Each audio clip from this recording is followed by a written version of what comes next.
तो last lecture में हम लोगों ने देखा था कि मशीन लर्निंग एग्जैक्टली क्या है, आर्टिफिशियल इंटेलिजेंस एग्जैक्टली क्या है। ठीक है, आज के लेक्चर में जो है हम लोग देखेंगे कि मशीन लर्निंग में किस किस तरह की प्रॉब्लम को सॉल्व किया जाता है और साथ ही साथ किस किस टाइप की लर्निंग मशीन लर्निंग के अंदर आती है, जैसे supervise learning, unsupervise learning, reinforcement learning. ठीक है, ये सारी चीज़ें देखेंगे और साथ ही साथ प्रॉब्लम्स को देखेंगे, जैसे classification problem, regression problem, clustering problem, dimension reduction problem. ये सारी चीज़ें आज हम लोग देखेंगे। ठीक है, तो हम अभी कुछ प्रॉब्लम्स देखेंगे, मशीन लर्निंग की प्रॉब्लम्स देखेंगे, आई मीन नेचर देखेंगे, किस किस तरह की प्रॉब्लम को हम मशीन लर्निंग एल्गोरिदम से सॉल्व कर सकते हैं। और फर्दर हम लोग ये देखेंगे कि जो ये प्रॉब्लम्स हैं उनको किस तरीके से कैटेगराइज किया गया है मशीन लर्निंग में। एक्चुअल में मशीन लर्निंग में भी कई कैटेगरीज हैं। नेचर ऑफ प्रॉब्लम के बेसिस पे मशीन लर्निंग प्रॉब्लम को कैटेगराइज किया गया है और हर एक कैटेगरी को एक एक नाम दे दिया गया है और हर एक कैटेगरी की इंडिविजुअल स्टडी है, जैसे सुपरवाइज लर्निंग, अनसुपरवाइज लर्निंग। ठीक है, एक कैटेगरी और एक बेस और है कैटेगराइजेशन का, जैसे classification problem, regression problem, clustering problem, association problem, या डायमेंशन रिडक्शन हम लोग पढ़ चुके हैं, कंप्लीट हो चुका है डायमेंशन रिडक्शन, उसमें कुछ नहीं बचा हुआ है। तीन कैटेगरी हमारे पास बची हुई है, जो कि है क्या, क्लासिफिकेशन, रिग्रेशन और क्लस्टरिंग। तो ये तीन कैटेगरी और हम लोगों को अभी देखना है। बट ये जो कैटेगराइजेशन किया गया है, कैटेगराइजेशन किस तरीके से किया गया, किस बेस पे किया गया, ये समझते हैं। ये समझने के लिए पहले हम लोगों को कुछ प्रॉब्लम्स देखनी पड़ेंगी मशीन लर्निंग में, किस किस तरह की प्रॉब्लम को हम लोग सॉल्व करने जा रहे हैं। ठीक है, तो एक सिंपल सा एग्जांपल लेते हैं हम लोग। सपोज हमारे पास मल्टीपल इमेजेस हैं, कोई भी रैंडम इमेजेस हैं, I mean image in the sense photos. ठीक है, और इस हर एक इमेज में कुछ ना कुछ है, आई मीन जैसे आर्किटेक्ट्स हो सकता है, कुछ एनिमल्स हो सकते हैं, कुछ भी हो सकता है। ठीक, अब हमारा जो टास्क है, टास्क ये है कि ये जितनी भी इमेजेस हैं, सपोज एक काम करते हैं, इमेजेस में कुछ ड्रॉ कर लेते हैं तो सिंपल हो जाएगा। सपोज कुछ इमेजेस में सर्कल है। ठीक है,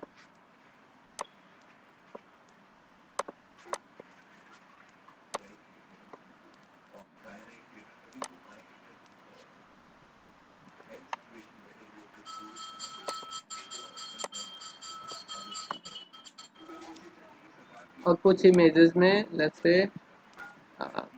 रेक्टेंगल है।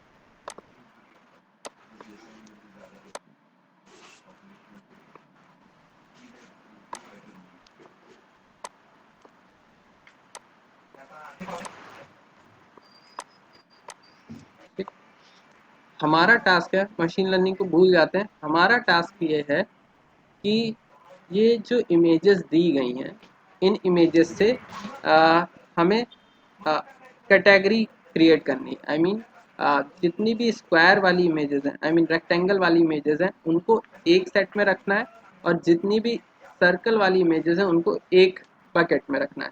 तो एक काम करते हैं हम, क्योंकि यहाँ पर दो चीज़ें हैं, दो शेप है हमारे पास, स्क्वायर और सर्कल, तो इसके लिए दो बकेट हम लोग ले लेते हैं। ठीक है, लेट्स से ये दो बकेट हैं। अब हमें इन दो, सॉरी, इन सारी इमेजेस को म्यूट कर दो, किसी किसी की बहुत आवाज़ आ रही है। हम्म, तो हमें हमें हमारा टास्क क्या है कि हमें इन सारी इमेजेस को दो कैटेगरी में डिवाइड करना है। तो हम क्या करेंगे, इनके अंदर का शेप देखेंगे, इमेज के अंदर का शेप देखेंगे, हमारे अंदर विजुअलाइजेशन की क्षमता है, चीज़ों को एनालिसिस करने की क्षमता है, पहचानने की क्षमता है। तो उसी एबिलिटी का यूज़ करके हम लोग पहचानेंगे कि इस इमेज के अंदर स्क्वायर है तो उसको एक कैटेगरी में रख देंगे। ठीक है, फिर इसके अंदर भी स्क्वायर है, इसको भी इसी कैटेगरी में रख देंगे, आई मीन बकेट में रख देंगे, और फिर इसके अंदर भी स्क्वायर है, इसको भी हम लोग एक बकेट में रख देंगे। ठीक है, अब ये जो बची इमेजेस है, इसमें हम लोग देख पा रहे हैं, इसमें हम लोग देख पा रहे हैं कि ये सर्कल है। ठीक है, तो इसलिए हमने इसको इस कैटेगरी में रख दिया। इसको भी इस कैटेगरी में, इसको भी, और इसको भी। ठीक है, इस तरीके से हमने क्या किया, जो ओवरऑल इमेजेस थी उनको दो बकेट में स्टोर किया हमने, दो बकेट में स्टोर किया, आई मीन दो कैटेगरी में डिवाइड किया। और वो कैसे किया, हमारी जो मेंटल लेवल है, मेंटल पावर है, उसकी उसकी उसका यूज़ करके हम लोगों ने इसको दो कैटेगरी में डिवाइड किया। हमें already class I mean KG 1 से 5th तक ये चीज़ें बताई गई हैं कि ये सर्कल है और ये हमारा क्या है, स्क्वायर है। तो वो जो हमें पहले से पढ़ाया गया था, जो I mean KG 1 to 5th class में हमें पढ़ाया गया था, उस नॉलेज का यूज़ करके हम लोगों ने अभी अभी कैटेगराइजेशन किया। ठीक है, अब यही टास्क अगर मशीन लर्निंग मॉडल को दे दिया जाए तो वो टास्क, ये टास्क कैसे वो परफॉर्म करेगा। ये एक्चुअल में क्या, यहाँ हम लोगों ने क्या किया, इमेज को दो कैटेगरी में डिवाइड किया। तो इसको बोलते हैं क्लासिफिकेशन। जब हम दिए गए डेटा सेट को, जो ओवरऑल इमेजेस थी, ये सारी इमेजेस जो थी, ठीक है, ये इस पूरे सेट को बोलते हैं डेटा सेट बोलते हैं। जो इनपुट हमें दिया गया था उसको बोलते हैं डेटा सेट। ठीक, अब यहाँ पर मशीन लर्निंग मॉडल क्या करता है, जैसे अब हमें तो यहाँ पर नहीं पता है कि सॉरी सॉरी हमें तो यहाँ पर पता है कि ये स्क्वायर है, ये सर्कल है, ये स्क्वायर है और ये स्क्वायर है, ये सर्कल है। तो हमने बस विजुलाइज किया और चीज़ों को कैटेगराइज कर दिया, है ना। मतलब दो इमेज, जितनी भी इमेजेस थी उनको दो कैटेगरी में कैटेगराइज कर दिया। और ठीक है, चलो बात, तो यहाँ पर एग्जैक्टली क्या हुआ, हमने हमने ये चीज़ें पहले से पढ़ रखी थी, हमने ये चीज़ पहले से पढ़ रखी थी, इस वजह से ऐसा हो पाया। अब मशीन लर्निंग मॉडल की बात करें तो उसे भी हमें बताना पड़ेगा ना, कि जैसे हम लोगों ने क्लास KG 1 से KG सॉरी 5th तक हम लोगों ने पढ़ा था कि ये स्क्वायर है, ये सर्कल है। तो अगर मशीन लर्निंग मॉडल को हम ये चीज़ देते हैं, है ना, अगर हम देते हैं तो वो कैसे ये चीज़ डिसाइड करेगा कि ये सर्कल है और ये स्क्वायर है। तो हमें भी उसे पहले बताना पड़ेगा। ठीक है, हमें भी उसे पहले बताना पड़ेगा कि आ, ये पर्टिकुलर इमेज स्क्वायर की है, ये पर्टिकुलर इमेज सर्कल की है, ये भी सर्कल की है, ये भी स्क्वायर की है। तो हम क्या करेंगे, जो डेटा सेट हमारे पास है, जो डेटा है हमारे पास, उस डेटा को लेबल कर देंगे मशीन लर्निंग मॉडल को बताने के लिए। हम मॉडल को बताएंगे कि ये सर्कल है, ये स्क्वायर है, अगेन ये सर्कल है, सर्कल है, सर्कल है, ये स्क्वायर है, और ये क्या है, हमारा सर्कल। ठीक है, तो जब हम ये लेबल्ड डेटा, ये हमने लेबल किया है, डेटा सेट को लेबल कर दिया कि ये इमेज है, ये इसका लेबल, ये इमेज है, इसका लेबल, ये इमेज है, इसका लेबल, इमेज लेबल।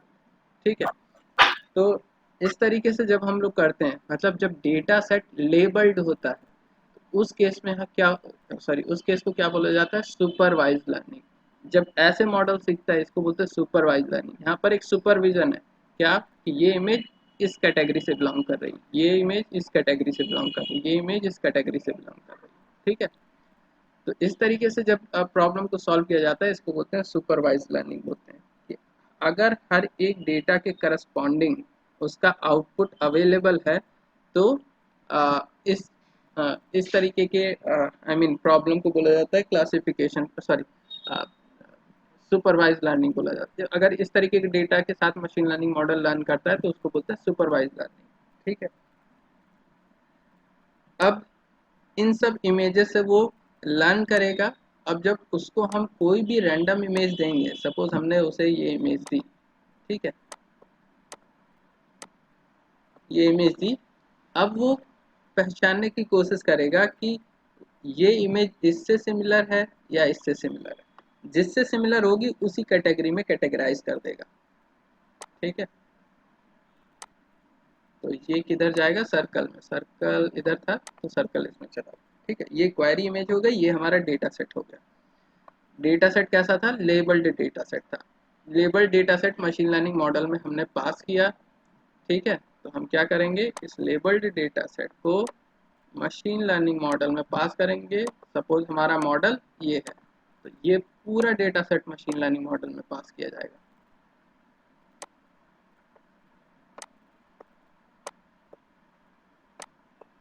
और ये मशीन लर्निंग मॉडल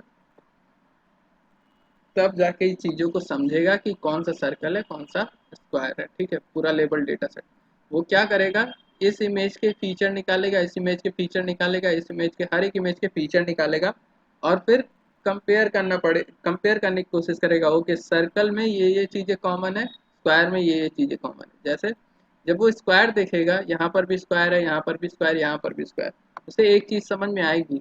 क्या समझ में आएगा कि जब भी लाइनों के बीच में 90 डिग्री का एंगल बन रहा है तो वो एक स्क्वायर है। जरूरी नहीं यही फैक्टर वो पकड़े, कुछ भी पकड़ सकता है। ठीक है, कुछ भी आई मीन एनालिसिस कर सकता है। एक्चुअल में मशीन लर्निंग, अच्छा, तो थोड़ा सा चीज़ें और समझते हैं, अभी इस पे वापस आते हैं। एक्चुअल मशीन लर्निंग क्या है ये समझते हैं। जो अगर हम लोग previous I mean past history की बात करें, तो पास्ट हिस्ट्री में क्या करते थे हम लोग, हमारे पास कुछ इनपुट डेटा होता था। इनपुट डेटा होता था, हम लोग कुछ रूल डिफाइन करते थे, उसके करस्पॉन्डिंग आउटपुट निकालते थे। ठीक है, इनपुट डेटा, ये इनपुट है। फिर इनपुट से हम लोग कुछ फीचर निकाल के फिर डिसाइड करते थे कि ये पर्टिकुलर इनपुट क्या है। ठीक है, इसको ऐसे नहीं,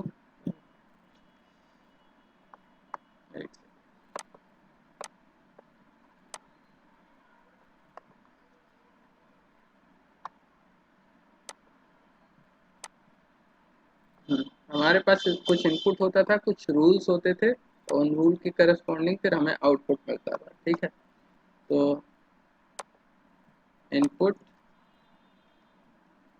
इनपुट हम लोग देते हैं कुछ, इनपुट के करस्पॉन्डिंग कुछ रूल डिफाइन करते हैं, और फिर आउटपुट। ठीक है, मतलब क्या, इनपुट हमारा इमेजेस हो गया, रूल हम लोगों ने कुछ डिफाइन किए। ओके, अगर सिर्फ और सिर्फ इमेज में आर्क है तो वो सर्किल हो जाएगा, और अगर आई मीन सिंगल लाइन है और एक दूसरे को इंटरसेप्ट कर रही है 90 डिग्री पे, तो वो स्क्वायर हो जाएगा। तो इनपुट इमेजेस रूल हमारे क्या, आर्क है तो सर्कल, लाइंस है तो स्क्वायर, या एंगल है तो स्क्वायर, और फिर उसके करस्पॉन्डिंग आउटपुट क्या, पर्टिकुलर इमेज सर्कल है या स्क्वायर। मशीन लर्निंग में क्या होता है, मशीन लर्निंग में जस्ट अपोजिट होता है। ये चीज चली जाती है इधर, ये चली जाती है हमारी इधर, और ये आ जाता है इधर। मतलब क्या, मशीन लर्निंग मॉडल में हम लोग क्या करते हैं, हम मशीन लर्निंग मॉडल को इनपुट्स देते हैं और उसका आउटपुट भी देते हैं। आउटपुट क्या, सर्कल, स्क्वायर, सर्कल, मतलब लेबल, हर एक इनपुट का लेबल क्या है। ठीक है, इनपुट देते हैं, आउटपुट देते हैं, ये दो सेट देते हैं।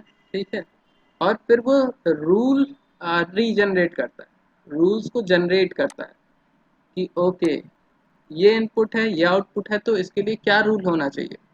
तो मॉडल को हम लोग ये चीज़ देते हैं। अभी तक क्या दे रहे थे, इनपुट और रूल दे रहे थे तो हमें आउटपुट मिल रहा था। लेकिन मशीन लर्निंग मॉडल में हम लोग क्या करते हैं, इनपुट देते हैं, आउटपुट देते हैं, और उसके करस्पॉन्डिंग मशीन लर्निंग मॉडल कुछ रूल्स जनरेट करता है कि ओके, अगर आर्क मिला हमें, ठीक है, तो हम कहेंगे सर्कल, और अगर लाइंस मिली तो हम कहेंगे स्क्वायर। तो इनपुट और आउटपुट के बेसिस पे मशीन लर्निंग मॉडल रूल्स को जनरेट करता है। तो जब रूल्स जनरेट हो जाते हैं, तो ये एक्चुअल में एक ह्यूमन, कभी कभी ऐसा भी होता है कि ह्यूमन कैपेसिटी से ज़्यादा अच्छे rule machine learning model generate कर लेता है। ठीक है, तो इन रूल के बेसिस पे अब हम किसी भी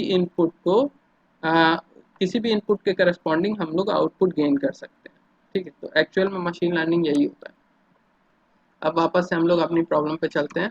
ठीक है, तो हम लोगों ने क्या किया, मशीन लर्निंग मॉडल को ये सारी इमेजेस दी, उसके करस्पॉन्डिंग लेबल दिया। अब मशीन लर्निंग मॉडल इन हर एक इनपुट के करस्पॉन्डिंग और आउटपुट के करस्पॉन्डिंग कुछ रूल्स जनरेट करेगा।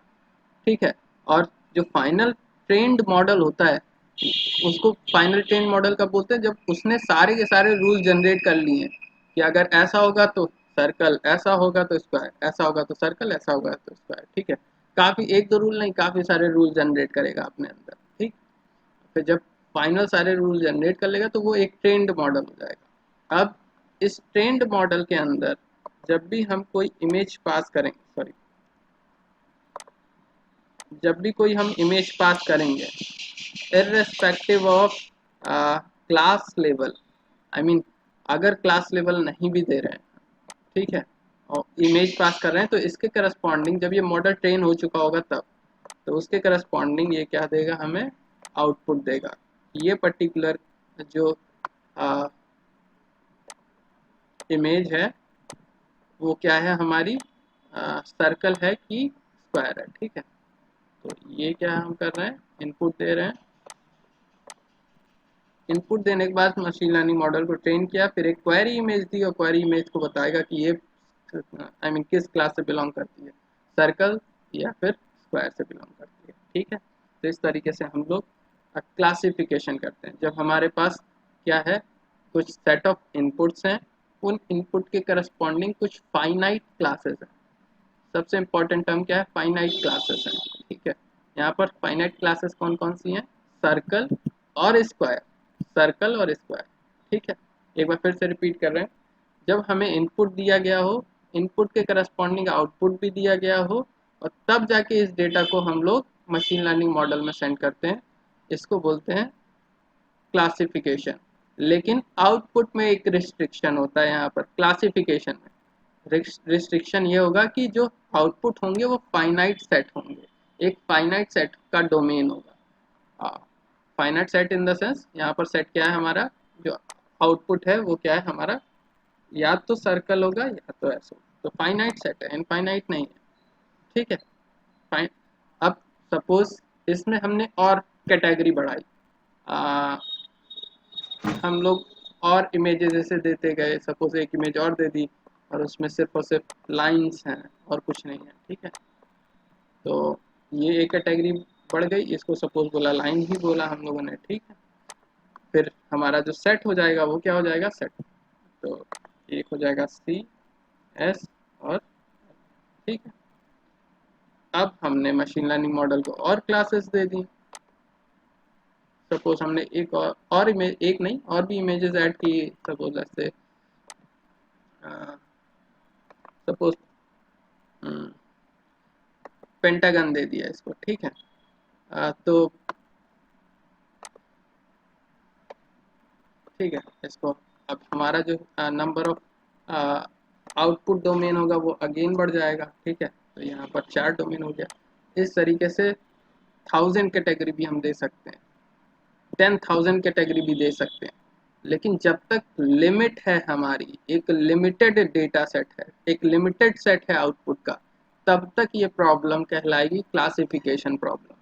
आई मीन अगर हमारे पास हमें सॉरी अगर हमें इनपुट डेटा डेटा दिया गया हो और इनपुट डेटा में हमारे पास हर एक इनपुट के करस्पॉन्डिंग एक पर्टिकुलर क्लास डिफाइन करी गई हो, ठीक है। साथ ही साथ वो उस क्लास का डोमेन, उस आउटपुट आउटपुट का डोमेन अगर लिमिटेड है, फाइनाइट सेट है, तो उसको बोलेंगे क्लासिफिकेशन प्रॉब्लम।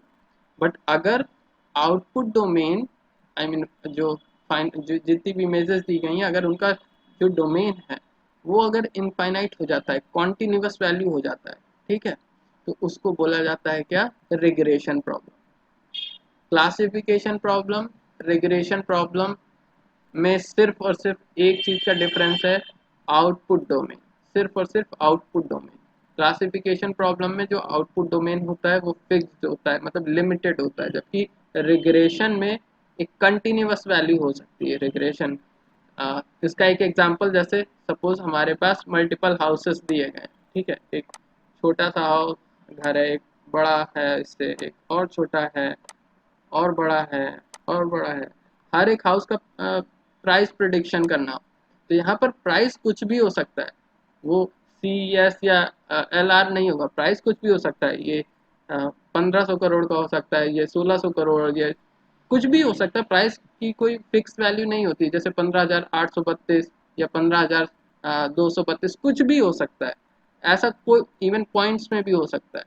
उसकी कोई लिमिट नहीं है, आउटपुट की कोई लिमिट नहीं है। यहाँ पर इनपुट की लिमिट है, लेकिन हर एक इनपुट के करस्पॉन्डिंग आउटपुट क्या होगा वो हम नहीं कह सकते। तो जैसे इसको हम लिख रहे हैं 1.6 करोड़ रुपीज़, ठीक है, इसको हम लिख रहे हैं 1 पॉइंट ऐसे 2.5 करोड़, ठीक। फिर इसके बाद ये थोड़ा सा छोटा है, इसको हम कहते हैं 1.2 ही है, ये 3 करोड़, ये सपोज 5.5 करोड़, ठीक है, इस तरीके से। तो यहाँ पर क्या है, कुछ भी फिक्स नहीं है कि ऐसा नहीं 1.6 आगे भी आएगा या 2.5 आगे भी आएगा, लेकिन यहाँ पर है क्लास है, सॉरी सर्कल है, सर्कल है, सर्कल की और भी इमेजेस हो सकती है। तो मतलब क्या है, यहाँ पर आउटपुट का डोमेन फिक्स है, यहाँ पर आउटपुट का डोमेन फिक्स नहीं है, कोई भी कंटिन्यूस वैल्यू हो सकती है, इवन डिस्क्रीट वैल्यू भी हो सकती है, ठीक है। तो जब भी हमें डेटा सेट दिया गया हो, डेटा सेट लेबल्ड हो, लेकिन जो लेबल है, जो आउटपुट है, अगर वो कंटिन्यूस वैल्यू है तो उसको बोलेंगे रिग्रेशन, और अगर वो फाइनाइट सेट है, आउटपुट मतलब फाइनाइट सेट है, तो उसको बोलेंगे क्लासिफिकेशन। सिंपल सा यही डिफरेंस है क्लासिफिकेशन और रिग्रेशन। तो यहाँ पर हम लोगों ने एक प्रॉब्लम देखी इमेज का क्लासिफिकेशन, दूसरा प्रॉब्लम देखी हाउस प्राइस प्रेडिक्शन। मतलब हम यहाँ क्या कर रहे हैं, रिग्रेस करने की कोशिश कर रहे हैं, इसको रिग्रेशन इसीलिए बोलते हैं। हम क्या कर रहे हैं, हाउस के प्राइस को रिग्रेस करने की कोशिश कर रहे हैं, तो रिग्रेस करने की कोशिश कर रहे हैं, इस वजह से इसको बोलते हैं क्या, रिग्रेशन बोलते हैं, ठीक है। आई होप चीज़ें समझ में आई होगी। तो रिग्रेशन तभी परफॉर्म होगा जब हमें आउटपुट में कोई भी कंटिन्यूस वैल्यू मिल सकती है, कोई भी कंटिन्यूस वैल्यू, जबकि क्लासिफिकेशन में फाइनाइट सेट ऑफ क्लासेस होंगे हमारे पास।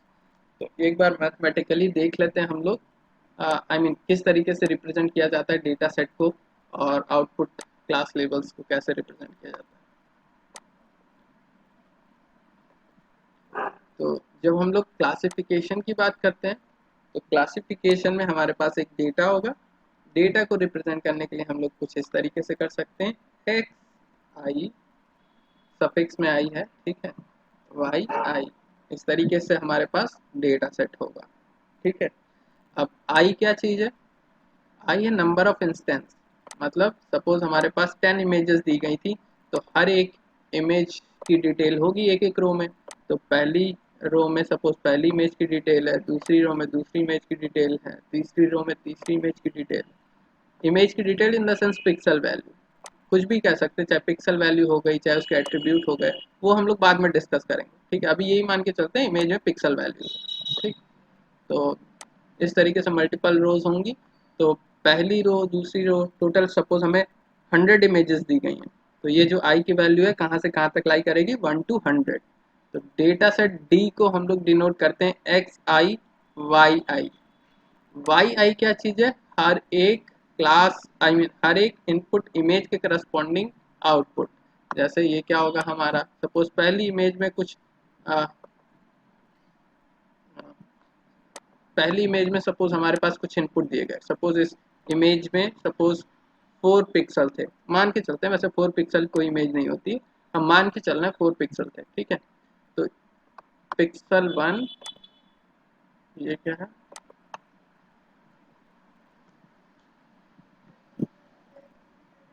ये लेट्स से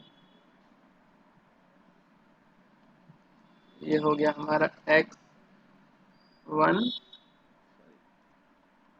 इसको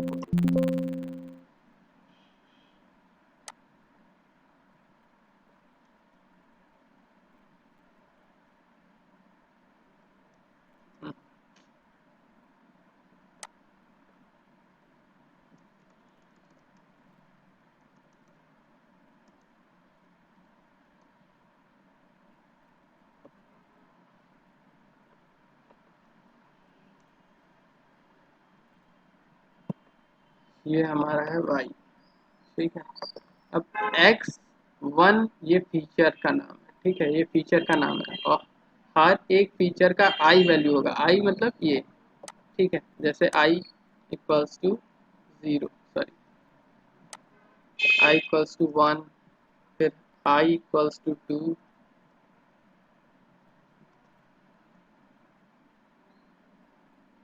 आई इक्वल्स टू 3, इस तरीके से डेटा सेट होता है।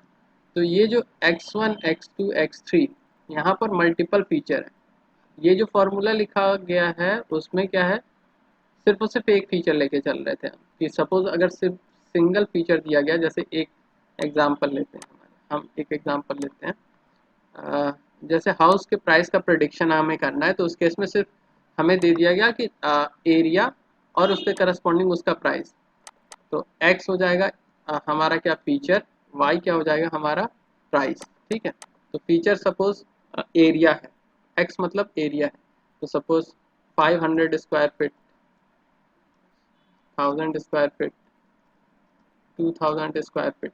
अब हर एक के करस्पॉन्डिंग इसका प्राइस होगा, जैसे 5 लाख, सॉरी 10 लाख, 20 लाख। ठीक है, इस तरीके से प्राइस हो गया। तो x क्या हो गया, फीचर हो गया, y क्या हो गया, इसका आउटपुट हो गया। ठीक है, i क्या हो जाएगा, ये हो जाएगा i इक्वल्स टू 1 2, टोटल यहाँ पर अगर 3 है तो i इक्वल्स टू 3। ठीक है, इस तरीके से। तो एक्स आई वाई आई, एक्स आई, अब यहाँ पर क्योंकि चार फीचर है तो एक्स को बोल सकते हो, अगर एक्स हमारे पास यहाँ पर 4 है तो हम लोग अलग से एक्स को डिफाइन कर सकते हैं। I mean X equals to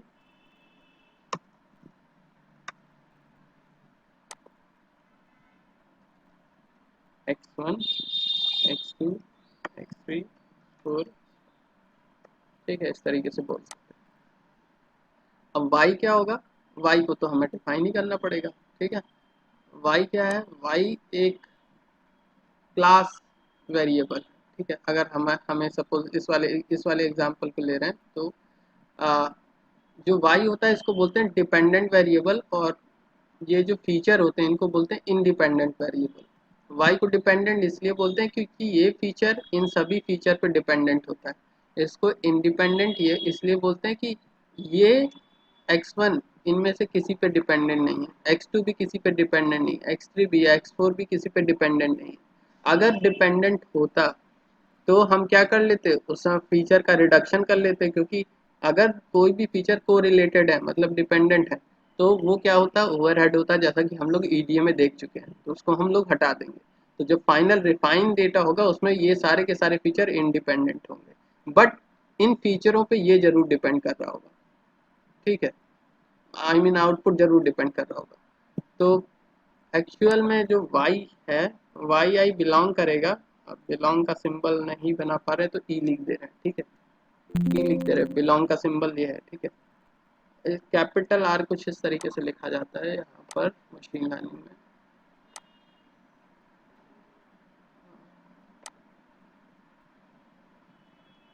इस तरीके से लिखा जाता है। ठीक है,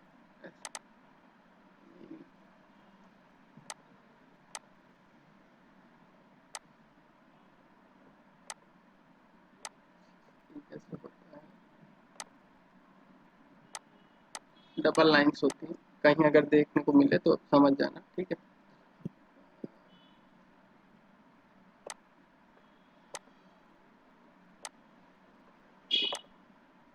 और फिर यहाँ पर क्या है, डी, डी इस तरीके। इसका क्या मतलब होता है, डायमेंशन, जो आउटपुट है उसकी डायमेंशन क्या है, डोमेन, सॉरी डायमेंशन है डोमेन।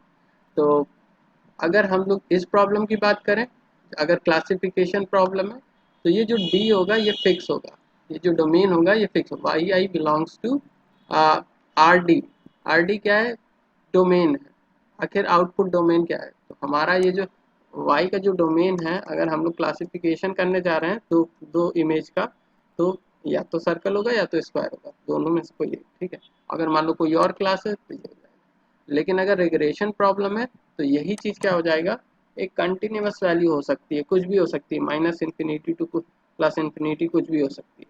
ठीक है, कुछ भी हो सकती है। तो क्लासिफिकेशन और रिग्रेशन में यही अंतर है कि क्लासिफिकेशन में हमारे पास फिक्स डोमेन होता है आउटपुट का, जबकि रिग्रेशन में हमारे पास इनफाइनाइट डोमेन होता है आउटपुट लेवल्स का। ठीक है, तो दो प्रॉब्लम हम लोगों ने देखी, और यहाँ पर जो मशीन लर्निंग मॉडल है वो क्या करेगा, इन्हीं दो फीचरों, आई मीन इन्हीं सारे फीचर के बेसिस पे आउटपुट का प्रिडिक्शन करेगा। कैसे करेगा वो बाद में देखेंगे, बस अभी प्रॉब्लम को समझ रहे हैं हम लोग, किस किस तरह की प्रॉब्लम को हम लोग सॉल्व कर सकते हैं। तो दो प्रॉब्लम हमें ये पता चली, जब हमें डेटा सेट दिया गया हो, आउटपुट दिया गया हो, और फिर उसके बाद किसी एक क्वेरी को हमें प्रिडिक्शन करना हो कि ये किससे बिलोंग करेगा। ठीक है, तो एक तो ये हो गया। लेकिन अगर आउटपुट हमारा फिक्स है तो क्लासिफिकेशन प्रॉब्लम बोल देंगे, और आउटपुट हमारा अगर आई मीन कंटिन्यूस वैल्यू तो हम क्या बोल देंगे, रिग्रेशन बोल देंगे। और क्योंकि हमारे पास हर एक इनपुट के करस्पॉन्डिंग आउटपुट है, इसलिए इसको बोला जाता है सुपरवाइज लर्निंग।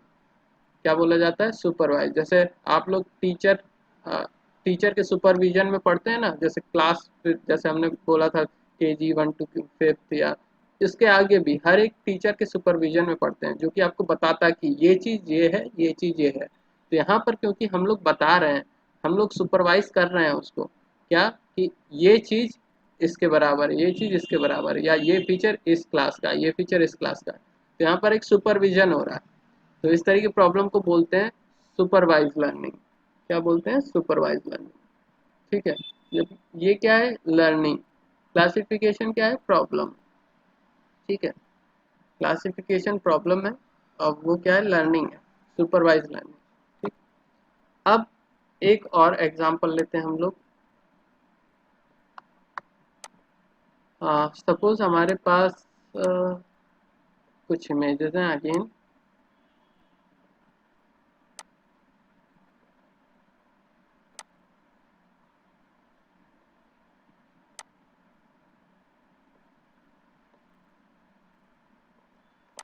और उसमें कुछ भी सपोज कुछ कुछ भी ज्योमेट्री बनी हुई है, लेट्स से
कि कुछ भी इमेजेस हमने रैंडम बना दी। अब अगर हम आप लोगों से कहें कि इन इमेजेस को दो कैटेगरी में डिवाइड करो। ठीक है, हमने यहाँ पर कुछ इमेजेस, सपोज 5-6 इमेजेस हैं। अगर हम लोगों ने हमने अगर आप लोगों से कहा कि इनको दो कैटेगरी में डिवाइड करो, तो कैसे डिवाइड करोगे आप लोग? मतलब अ, एक काम करते हैं, यहाँ पर हम कैटेगरी लिख रहे हैं। एक कैटेगरी कोई भी ए ले रहे हैं हम लोग, और एक बी ले रहे हैं, और हर एक इमेज का नाम लिख ले रहे हैं हम लोग, 1 2 3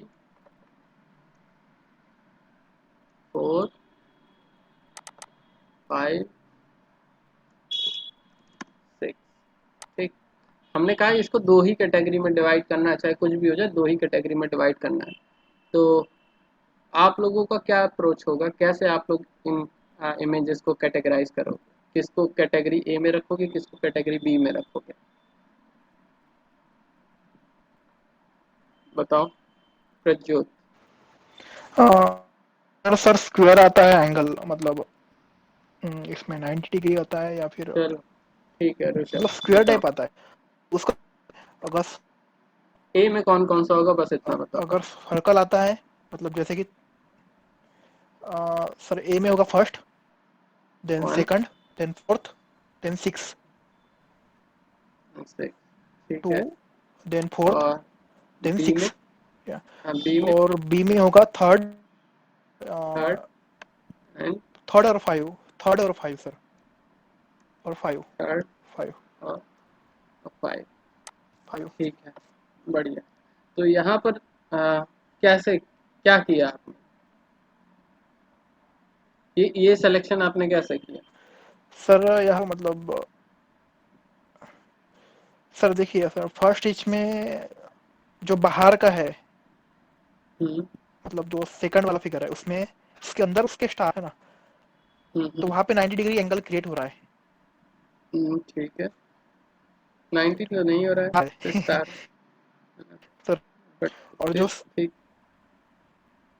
हाँ, हम्म और जो थर्ड वाला है सर, वहाँ सर्कल है ना, तो वहाँ पे कोई एंगल नहीं बना है। और फिफ्थ वाले में है तो वहाँ पे 90 डिग्री है, और मतलब कोई एंगल नहीं बनता है। उसके जो एजेस है ना, वो सर्कुलर टाइप है थोड़े। हम्म, ठीक है, ठीक है, सबका अपना अपना हेलो। परसेप्शन हो सकता है। हाँ ठीक है, बढ़िया है, बढ़िया है ना। हाँ अ, तो एक एक परसेप्शन ये था कि चलो ठीक है, इस तरीके से हम लोगों ने कैटेगराइज कर दिया। और भी कैटेगरी हो सकती हैं, जैसे हम भी यहाँ पर कैटेगराइज कर लेते हैं। अ, एक कैटेगरी है ए, एक कैटेगरी है बी। अब सपोज हमने वन को ए में रखा, ए में वन है, और और जैसे सिक्स, एंड बी में हमारी हो जाती टू और थ्री, फोर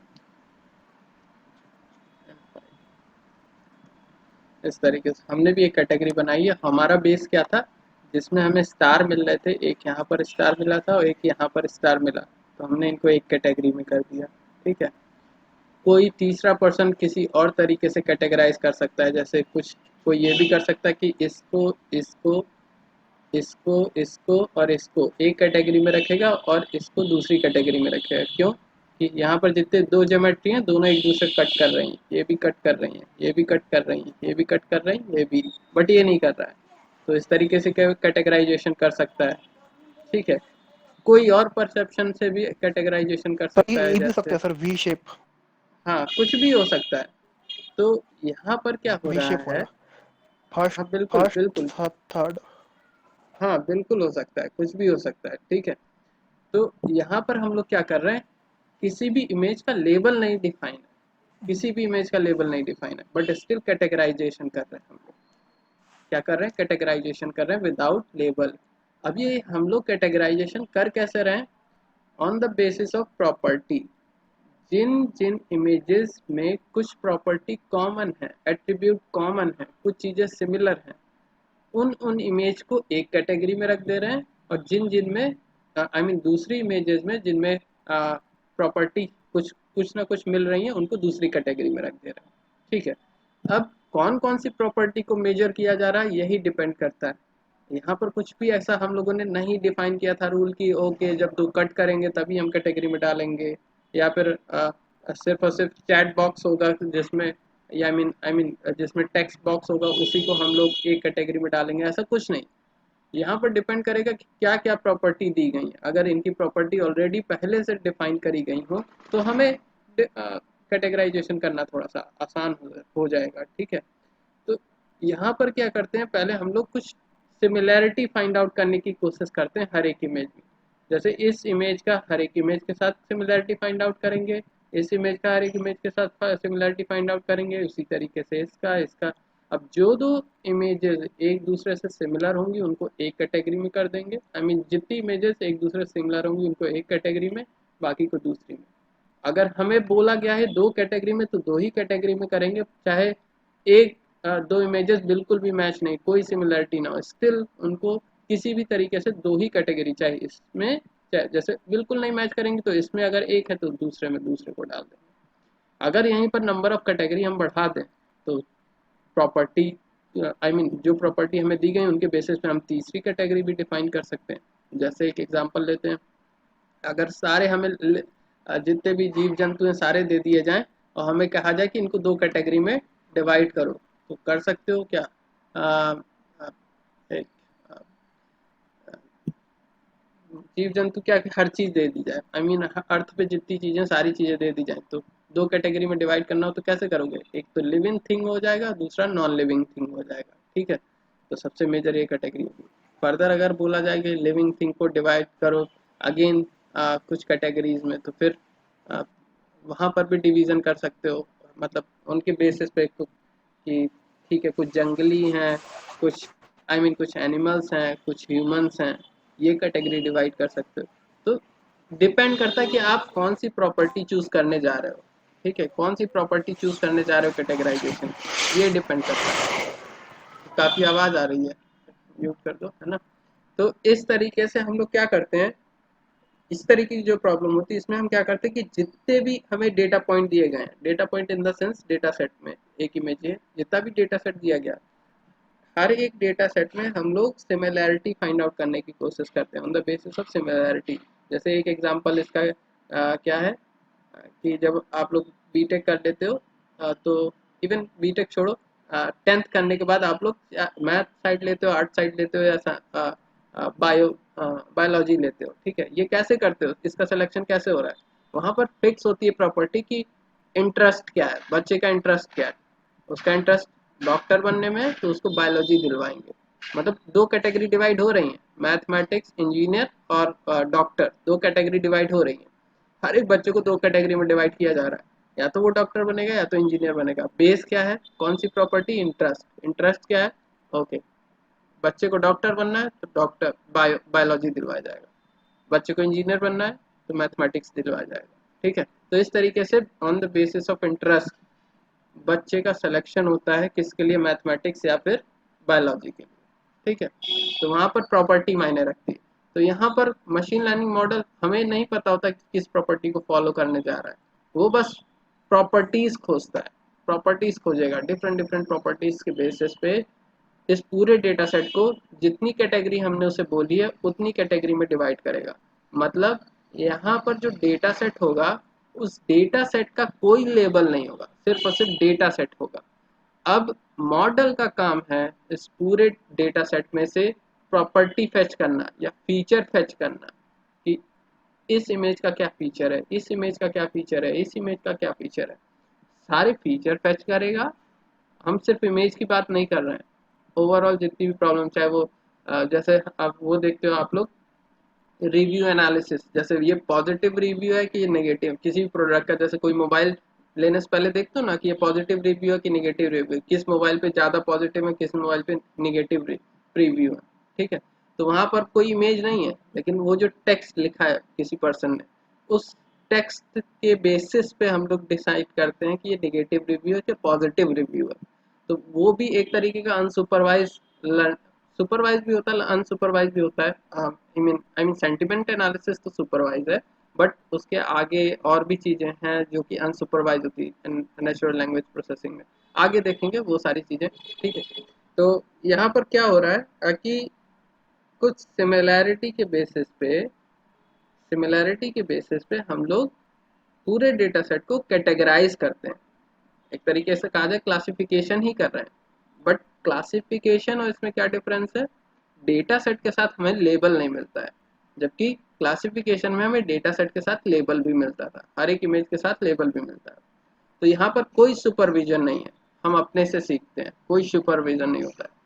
जैसे बचपन में आप लोग अपने एक्सपीरियंस से चीज़ें सीखते हैं, जब तक आपको एडमिशन नहीं कराया जाता है तो अपने एक्सपीरियंस से चीज़ें सीखते हैं। कभी भी कोई भी बच्चा क्या कहते हैं, कोई सपोज कोई बहुत बहुत छोटा बच्चा है ना, तो उस बच्चे को नहीं पता होता है कि आग को टच करने से हम जल जाएंगे, है ना, उसको नहीं पता होता है। और कोई पेरेंट भी नहीं, पेरेंट बता ही नहीं सकते क्योंकि उसे समझ में आने वाला नहीं, कि उसे ये भी नहीं समझ में आएगा कि ये आग है, ये फायर है, इसके पास नहीं जाना। बोलेंगे तो भी नहीं समझ में आएगा। उसे ये एक्सपीरियंस होगा जब टच करेगा फर्स्ट टाइम जब खुद फायर को टच करेगा, उसके बाद फिर कभी भी उसके पास नहीं जाएगा।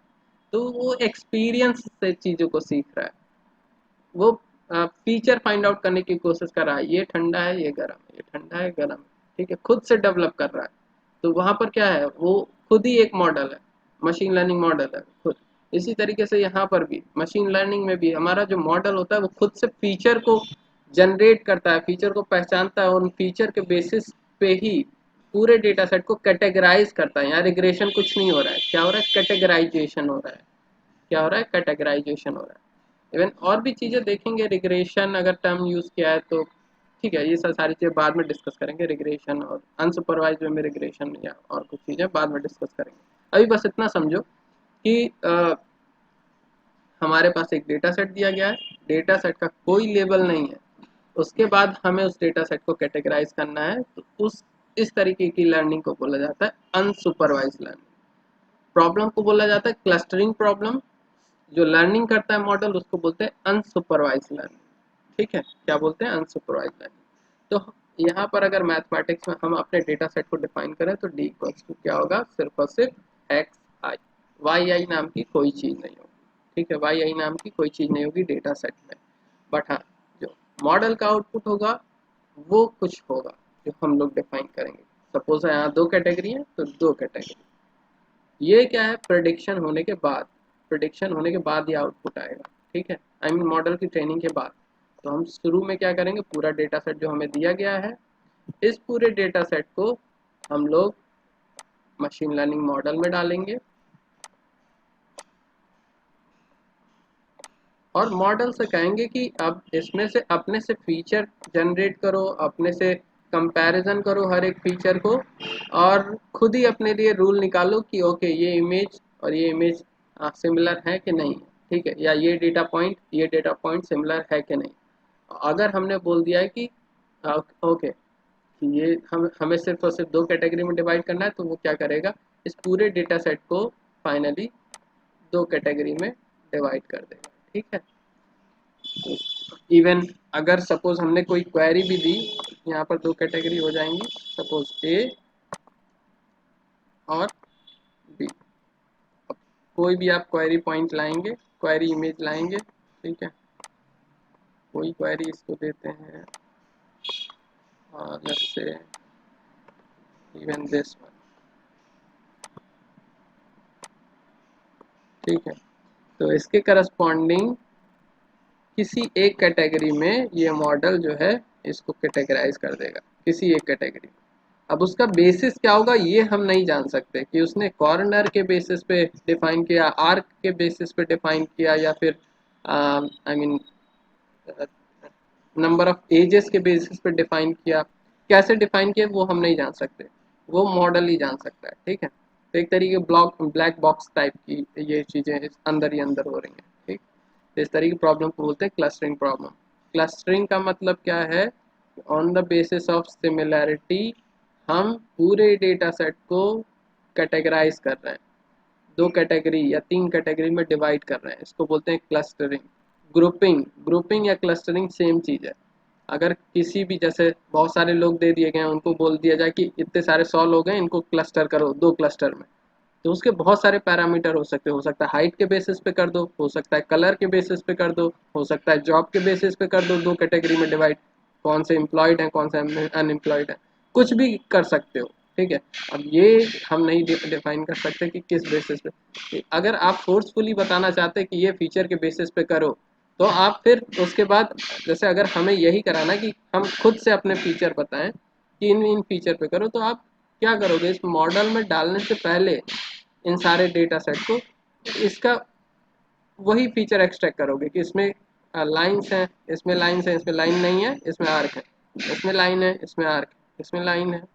ठीक है, इस तरीके से वो फीचर एक्सट्रैक्ट कर लो, फिर वो फीचर एक्सट्रैक्ट करने के बाद इसमें पास करो, ये कर सकते हो, ये ऑप्शन है आपके पास। ठीक है, बट अगर डायरेक्टली पूरा मतलब रॉ डेटा पास कर रहे हो, तो उसमें मॉडल में कौन कौन से convolution I mean filter use किए गए हैं और भी चीज़ें कॉम्प्लेक्स हैं, इसके बारे में बाद में डिस्कस करेंगे। ठीक है, बस इतना समझो, डेटा सेट दिया गया होगा और उस डेटा सेट को आपको क्या करना है, कैटेगराइज करना है विदाउट लेबल।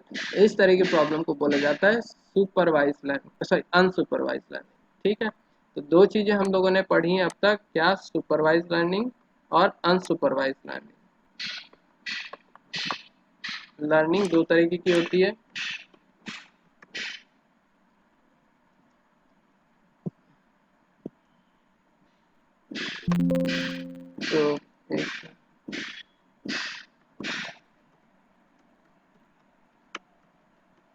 और सुपरवाइज अनसुपरवाइज लर्निंग, फिर उसके बाद जो प्रॉब्लम है, प्रॉब्लम का कैटेगराइजेशन हम लोगों ने तीन कैटेगरी में अभी किया था। एक एक प्रॉब्लम और हम लोग देखते हैं, अ, एक प्रॉब्लम और देख लेते हैं, सॉरी एक नहीं दो प्रॉब्लम्स देख लेते हैं, तो सारी चीज़ें क्लियर हो जाएंगी। अ,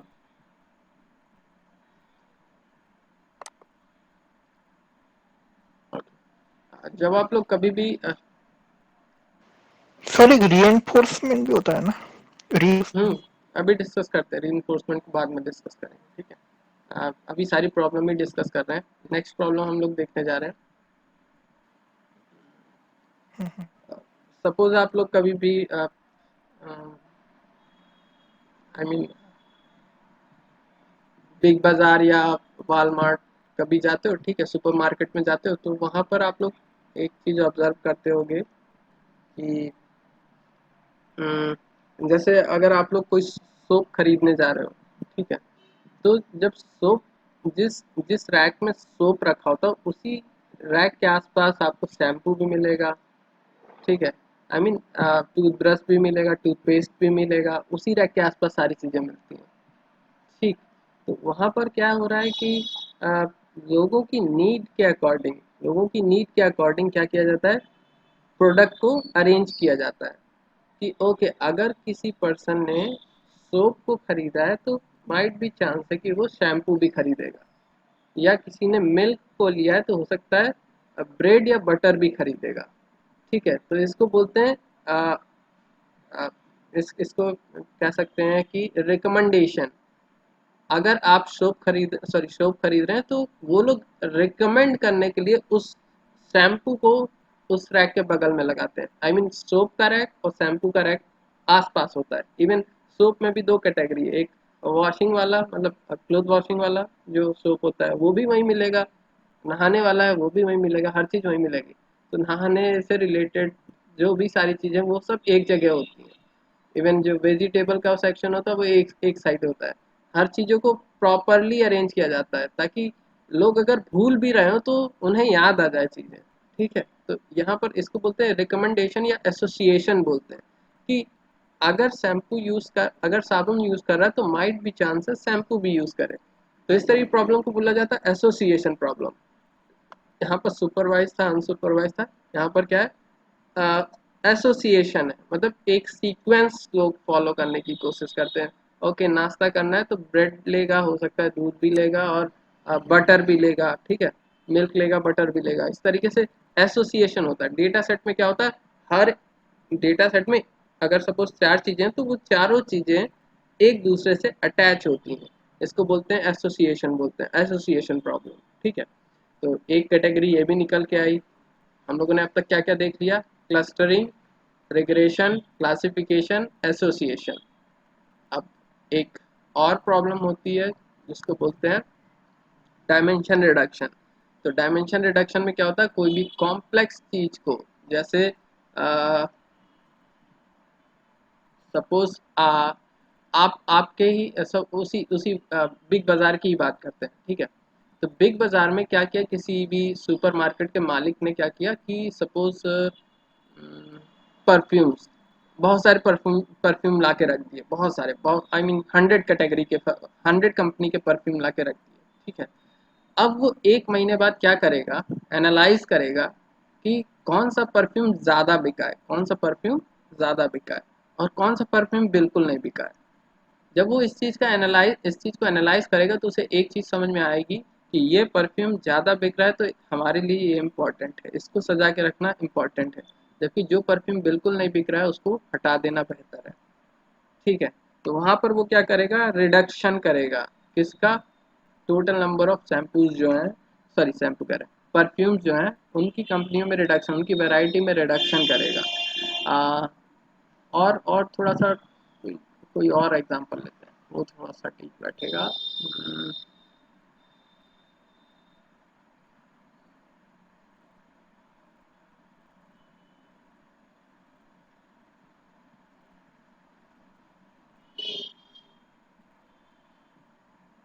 क्या कह सकते हैं, ओवरऑल हम समझाना चाह रहे हैं डायमेंशन रिडक्शन को। जो चीज़ अननेसेसरी, किसी भी डेटा में जो चीज़ अननेसेसरी होती है उसको हटा देना बेहतर होता है, ठीक है।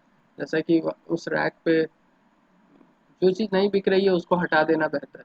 तो उसी तरीके से कभी कभी ऐसा होता है हमारे डेटा में, जिस डेटा सेट पे, आई मीन जिस फीचर पे हमारा आउटपुट डिपेंड नहीं कर रहा है, तो उस फीचर को हटा देना बेहतर होता है। तो इस तरह की प्रॉब्लम को बोलते हैं डायमेंशन रिडक्शन बोलते हैं, ठीक है। क्या बोलते हैं? Dimension reduction. जैसे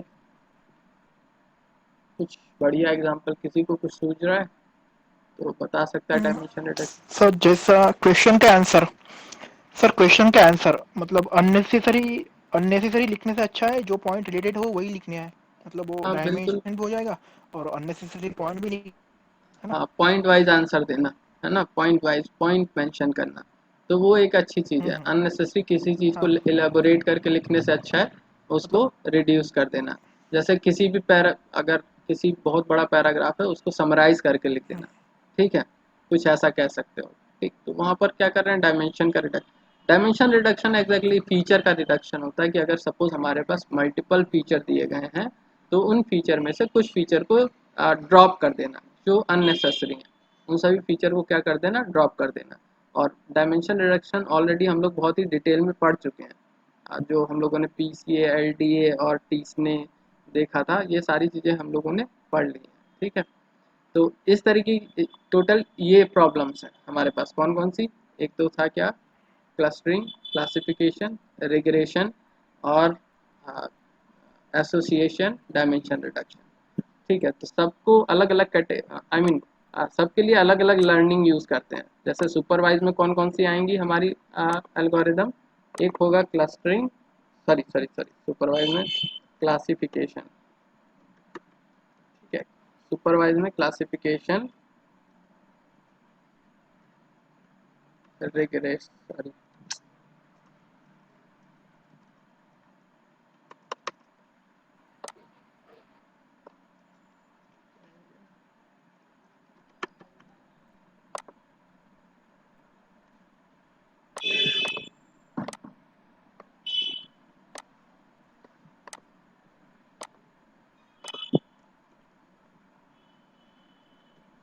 रिग्रेशन हो गया, ठीक है।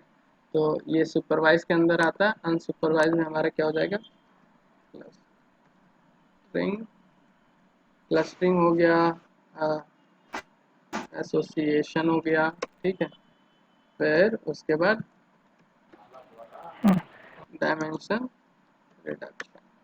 इस तरीके से हमारा लर्निंग के बेसिस पे हमने प्रॉब्लम्स को भी डिवाइड कर दिया। यहाँ पर भी कोई, देखो क्लस्टरिंग में कोई लेबल नहीं होता है, एसोसिएशन में एसोसिएशन होता है, उनके करस्पॉन्डिंग कोई आउटपुट लेबल नहीं होता है। डायमेंशन रिडक्शन में कोई आउटपुट लेबल नहीं होता। तो उस हिसाब से सुपरवाइज और अनसुपरवाइज एल्गोरिदम के आई मीन लर्निंग के अंदर जो है हम लोगों ने कैटेगराइज कर दिया गया। सिंपल है, सुपरवाइज में हमारे पास लेबल होगा। आई मीन कभी भी अगर ऐसा डेटा सेट मिल रहा है जिसके करस्पॉन्डिंग आउटपुट नहीं पता है तो वो आउटपुट पता है तो सुपरवाइज लर्निंग, और अगर ऐसा डेटा सेट है जिसके करस्पॉन्डिंग हमें आउटपुट नहीं पता है तो वो अनसुपरवाइज में आएगा। तो अब हम लोग इन्हीं दोनों कैटेगरी के अंदर जो एल्गोरिदम्स हैं उनको पढ़ने वाले हैं। ये जो हम लोगों ने प्रॉब्लम्स देखी हैं, इनके कुछ एल्गोरिदम होंगे, इसके रिग्रेशन के कुछ एल्गोरिदम होंगे, क्लस्टरिंग के, स्पेलिंग अगर मिस्टेक है तो सही कर लेना, ठीक है, क्लस्टरिंग वगैरह, ठीक। तो डायमेंशन रिडक्शन के कुछ एल्गोरिदम होंगे। डायमेंशन रिडक्शन ऑलरेडी कवर है। क्लासिफिकेशन, रिग्रेशन, क्लस्टरिंग, एसोसिएशन ये नहीं कवर है, ठीक है। कुछ और कैटेगरीज होती हैं जैसे सेमी